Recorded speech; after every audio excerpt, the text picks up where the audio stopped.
खेळ खेळणार आहोत। खेळ खेळायला आवडतं की नाही सगळ्यांना? तर आज आपण एक भाषिक खेळ खेळणार आहोत। खेळाचं नाव आहे बाहुली म्हणते। काय खेळाचं नाव? बाहुली म्हणते।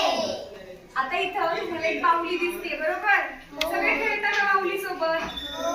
तर आता ही बाहुली तुमच्या सोबत बोलणार आहे, ती तुम्हाला काहीतरी सांगणार आहे आणि ती तुम्हाला जे काही सांगणार आहे ते तिने त्या वाक्यपट्ट्यांवर लिहिलेलं आहे। तिला जे म्हणायचं आहे ते या वाक्यपट्ट्यांवर लिहिलेलं आहे। तुम्ही काय करायचं, एक वाक्यपट्टी घ्यायची, ती वाचायची आणि त्याप्रमाणे कृती करायची। इथे तुम्हाला काही साहित्यही दिसतंय बघा, काय काय आहे? Powder, goggle,